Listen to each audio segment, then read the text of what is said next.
महाराष्ट्र दिनी जिंजी किल्ल्यावर स्वच्छता व संवर्धन. आपला मावळाची तामिळनाडूमध्ये मोहीम. वर्षभराच्या गडसंवर्धन मोहिमेचा परिपाक. शिवनेरी ते जिंजी असा प्रवास.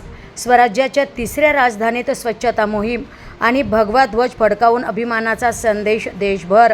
सह्याद्रीच्या कुशीत सुरू झालेली गड किल्ले स्वच्छता आणि संवर्धनाची चळवळ आता राज्याच्या सीमा ओलांडत ऐतिहासिक टप्प्यावर पोहोचली आहे. खासदार निलेश लंके यांच्या संकल्पनेतून आपला मावळा या उपक्रमाअंतर्गत गेल्या वर्षभरात महाराष्ट्रातील विविध गड किल्ल्यांवर राबविण्यात आलेल्या स्वच्छता मोहिमेला उत्स्फूर्त प्रतिसाद मिळत आहे. आता ही मोहीम थेट तामिळनाडूपर्यंत पोहोचली असून महाराष्ट्र दिनी 1 मे रोजी तामिळनाडूतील ऐतिहासिक जिंजी किल्ला येथे विशेष स्वच्छता मोहीम आणि भगवा ध्वज फडकवण्याचा उपक्रम आयोजित करण्यात आला आहे. तामिळनाडूतील जिंजी किल्ला हा स्वराज्याच्या इतिहासात अत्यंत महत्त्वाचा मानला जातो. छत्रपती शिवाजी महाराजांच्या दक्षिण दिग्विजयानंतर या किल्ल्याला विशेष स्थान प्राप्त झाले, तर पुढे तो स्वराज्याची तिसरी राजधानी म्हणून ओळखला जाऊ लागला. महाराष्ट्र दिनानिमित्त या ऐतिहासिक स्थळी भरतनाट्यम, पोवाडा, ढोलताशे, मल्लखांब, लाठीकाठी यासारख्या पारंपरिक कलांचे सादरीकरण करण्यात येणार असून महाराष्ट्र आणि तामिळनाडू यांच्यातील सांस्कृतिक ऐक्य अधोरेखित केले जाणार आहे, अशी माहिती खासदार निलेश लंके यांनी पत्रकार परिषदेत दिली. तर आपला मावळाच्या माध्यमातून सुरू झालेली ही चळवळ आता एक व्यापक लोक चळवळ बनत असून राज्याच्या सीमा ओलांडून देश पातळीवर पोहोचत आहे. महाराष्ट्र दिनी जिंजी किल्ल्यावर होणार हा उपक्रम गड संवर्धनाच्या चळवळीला नवी दिशा देणारा ठरणार असल्याचा विश्वास आयोजकांनी व्यक्त केला आहे.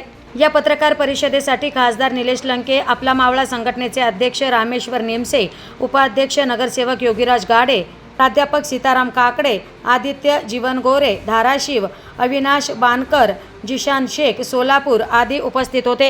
आपण छत्रपती शिवरायांचा जन्म ज्या शिवनेरी किल्ल्यावर झाला त्या किल्ल्यापासून या मोहिमेला सुरुवात केली आणि ती मोहीम सुरुवात करत असताना आपला मावळा नावाच्या संघटनेच्या माध्यमातून या ठिकाणी सुरुवात केलेली आहे. त्याची आजची ही 14वी मोहीम आहे. त्यामध्ये अनेक गडांची आम्ही मोहीम गेली. शिवनेरी असो, धर्मवीर गड असो, तुमचं रायरेश्वर असो, रामशेष असो, तिकोना असो, प्रतापगड, विश्रामगड, भुदरगड, सिंहगड, साल्हेर, सिंधुदुर्ग आणि लोहगड आणि ज्या ठिकाणी छत्रपती शिवराय आणि तुकोबा यांचं जे भक्तिशक्तीचं नातं होतं त्या देहूमध्ये सुद्धा ही मोहीम गेली. आणि आता ती मोहीम महाराष्ट्र दिनाचं औचित्य साधून जिंजी या ठिकाणी आम्ही ती मोहीम करत आहे. त्यामागं सगळ्यात महत्त्वाचं, स्वराज्याच्या 3 राजधान्या होत्या, त्यामध्ये रायगड असू, राजगड असू किंवा जिंजी असू. त्यामुळं महाराष्ट्र दिन हा 1 मेची मोहीम आणि महाराष्ट्र दिन आम्ही जिंजी या ठिकाणी साजरा करत आहोत.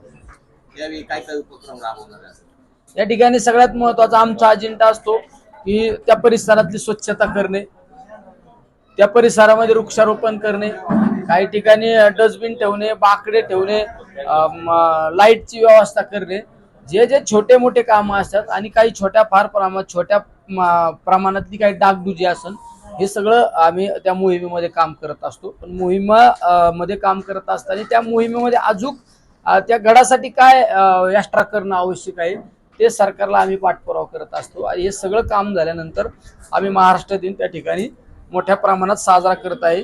त्यामध्ये शाहिरांचा कार्यक्रम असू, लाठीकाठीचा कार्यक्रम असू, मल्लखांब असू, असे महाराजांच्या काळातल्या खेळांचा कार्यक्रम करणार आहोत. किती मावळे कमीत कमी आमच्या बरोबर येताना एक 1100 ते 1200 मावळे या मोहिमेमध्ये आतापर्यंत सहभागी झालेले आहेत.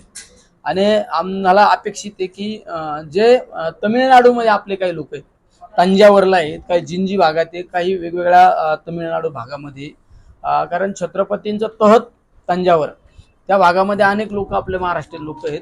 तर ते महाराष्ट्रातले लोक सुद्धा त्या मोहिमेमध्ये सहभागी होणार आहेत की एक 10,000 लोक महाराष्ट्र दिन साजरा करण्यासाठी जिंजी या किल्ल्यावर उपस्थित असतील.